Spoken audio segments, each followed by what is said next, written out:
Oke, Assalamualaikum warahmatullahi wabarakatuh. Selamat datang di kelas komputer grafis minggu ke-13.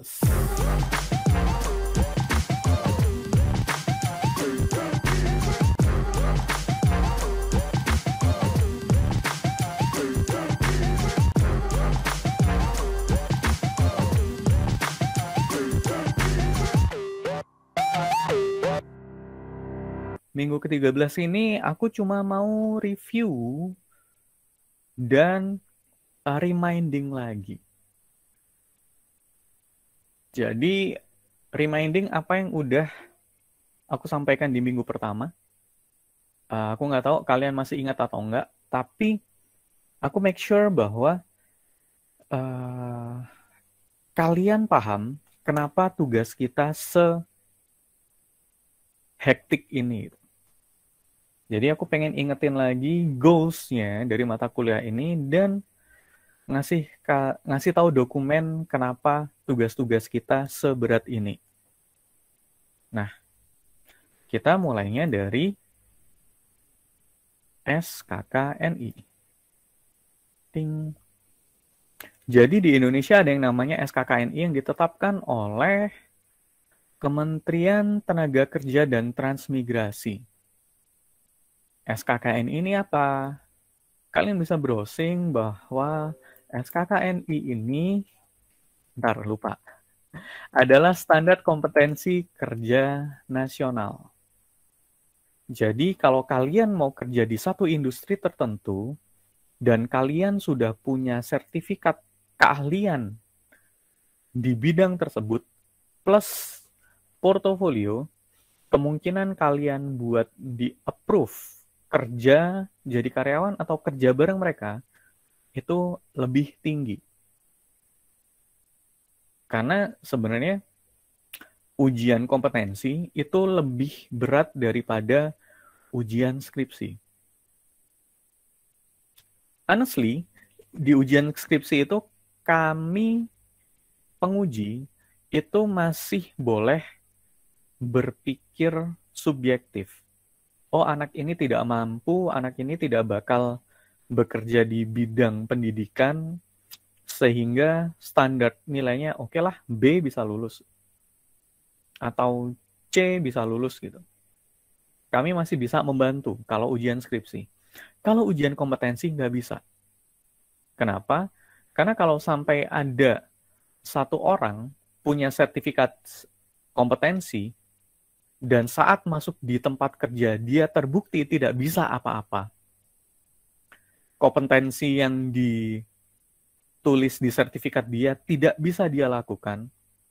Yang bertanggung jawab adalah penguji. Penguji otomatis akan dicoret kapasitasnya sebagai penguji sertifikasi kompetensi. Jadi selain sertifikatnya yang anak nggak bisa kerja ini dicabut, sertifikat pengujinya yang tanda tangan di sana juga akan dicabut. Seberat itu buat dapetin sertifikasi kompetensi. Karena itu tidak main-main. Nah, desain grafis itu ada kompetensinya, ada standarnya. Public relations ada standarnya. Audio visual ada beberapa malah standar. Ada yang buat sutradara, ada yang buat kameramen, yang itu ujiannya pasti akan berbeda. Aku nggak akan ngomongin yang lain, aku mau fokus di desain grafis aja. Desain grafis, kalau kalian lihat di sini, itu ada 3 tingkatan tes, atau 3 tingkatan sertifikasi. Ada yang muda, madya, dan utama. Level 4, level 5, dan level 6. Level 4 itu untuk siapa? Level 4 ini adalah standar kompetensi yang dimiliki oleh teman-teman yang lulus SMK. Sehingga kalau kalian lihat di sini, tuntutannya hanya menguasai bidang kerja dan bisa kerja. Jadi menguasai bidang dan bisa.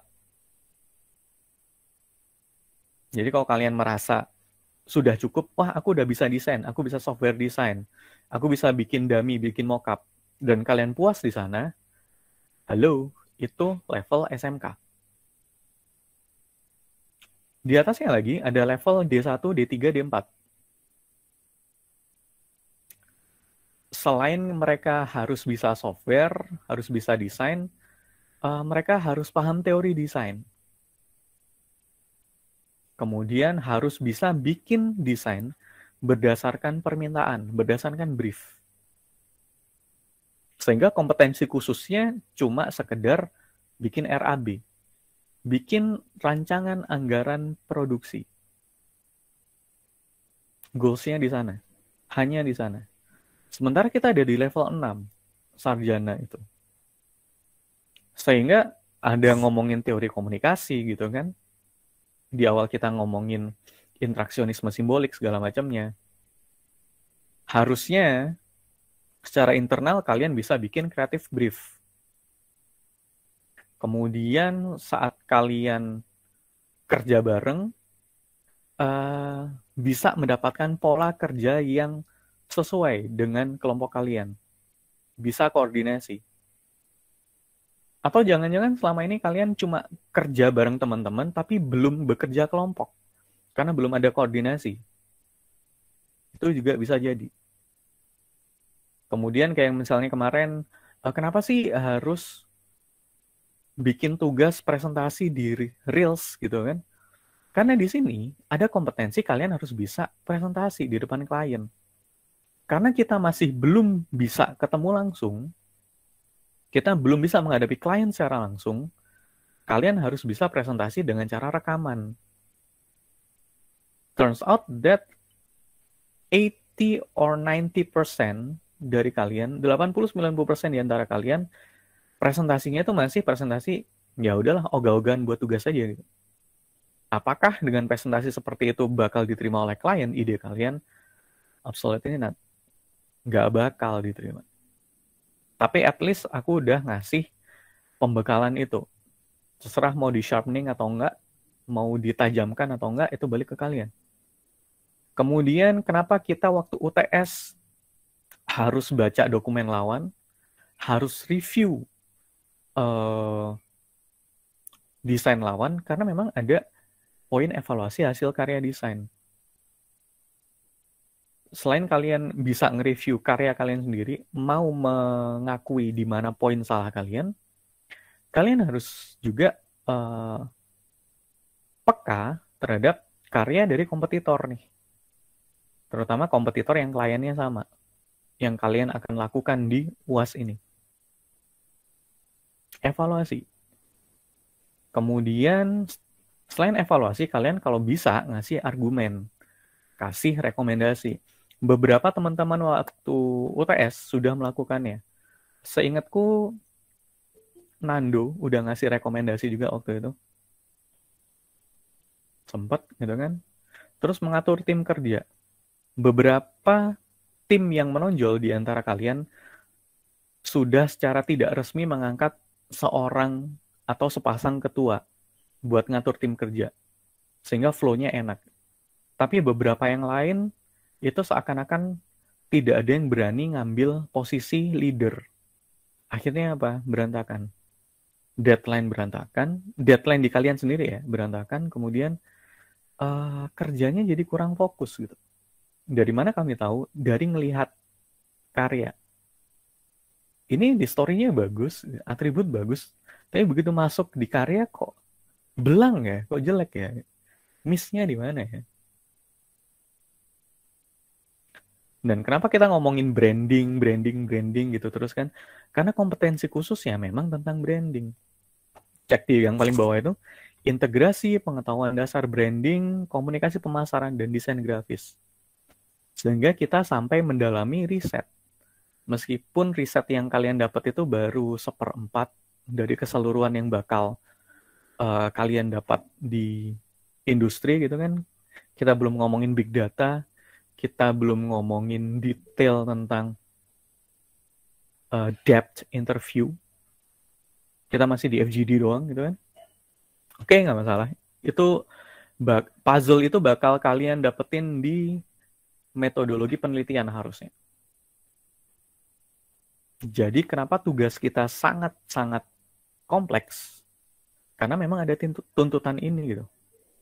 At the end of the day, kalian tidak harus desain dengan tangan kalian sendiri. Kalau kalian kerja di industri, kalian bakal punya partner kerja kok. But the problem is, kalau partner kerja kalian bisa desain, tapi kalian nggak paham desain, kalian akan cenderung meminta konsep-konsep hal-hal yang nggak masuk akal. Kalau kalian nggak bisa software, kalian nggak bisa desain, nggak tahu teorinya, nggak tahu prinsipnya. Itu juga yang terjadi kalau misalnya kalian nanti ketemu sama klien, yang klien ini awam banget, dan sorry to say, dari kelas ekonomi bawah. Biasanya mintanya banyak, minta murah, kemudian nggak bisa diatur, nggak mau diatur. Itu akan kejadian. Seakan-akan dengan mereka udah bayar sekian ratus ribu gitu, bisa minta apapun yang mereka mau. Padahal kadang nggak sesuai dengan kaidah desain yang kalian tahu. Kalau udah kayak gitu, solusinya gimana? Ya udah turutin aja, tapi nggak usah dimasukin ke portofolio kalian. Kalau emang udah terlanjur kerja bareng sama klien yang ruwet. Ini kompleksitas kita sedetail ini. Jadi buat teman-teman yang udah bisa melakukan praktikum ini dengan baik, ya selamat. Kalian akan lebih mudah dapetin sertifikasinya. Buat yang tugasnya seadanya ya udah gimana lagi gitu. Udah pertemuan terakhir. Ini juga. Bad designer, beberapa kelompok masih kelihatan kalau ngerjainnya 1 hari atau beberapa jam aja. Sehingga kemarin kami tidak membuat kategori. Jadi kategori penilaian kami kemarin cuma lengkap, -1, -2, -3 gitu. Turns out that masih ada nih kelompok yang nggak niat. Salah satu definisi nggak niat adalah baca briefnya itu setengah-setengah gitu. Ya otomatis akhirnya kami kasih kategori tambahan buat kategori nggak niat. Itu nilainya di sekitar 40-60. Ntar bisa dicek aja. Karena desain itu balik lagi, nggak cuma urusan taste, nggak cuma urusan software gitu. Tapi kita ngomongin strategi. Kita ngomongin empatik terhadap audience gitu. Dan ada journey memang yang harus dijalani buat dapetin desain yang bagus. Dengan kalian mau konsul, itu sebagian journey. Tetapi saat kalian konsul dikasih masukan nggak ngejalanin, ya journey juga gitu. Karena kebetulan nggak ada di kelas ini. Di kelas hari Kamis itu ada yang 2 hari banget ngomongin hal yang sama, dikasih solusi, nggak dijalanin, nggak maju-maju. Sekedar ganti font aja nggak, sekedar ganti apa ya, geser sudut dari tulisan aja nggak dijalanin. Luar biasa. Dan ini kalau misalnya kalian lulus jadi sarjana komunikasi dan kalian punya ilmu tambahan, salah satunya desain, kalian punya nilai jual yang lebih. Apa gunanya nilai jual lebih ini? Di penggajian, teman-teman. Ini ada survei gaji 2021-2022 dari HRD Bacot. Ini aku highlight yang ada hubungannya sama desain doang ya. Kalian paham audiovisual, bisa editing, paham taste-nya AV, bisa desain, kalian bisa di art director. Gajinya berapa? 2 digit. Atau kalian bisa juga di creative designer. Gajinya max di 9 juta. Rata-rata di 9 juta, 8 juta. Cuma memang harus hidup di Jakarta. Tapi nggak tahu lagi kalau misalnya ntar ibu kota pindah, mungkin ada kemungkinan di Kalimantan juga industrinya akan tumbuh. Kemudian kalau kalian cuma bisa desain doang, gajinya nggak terlalu banyak. Kenapa? Karena biasanya grafik desainer doang ini posisi paling bawah.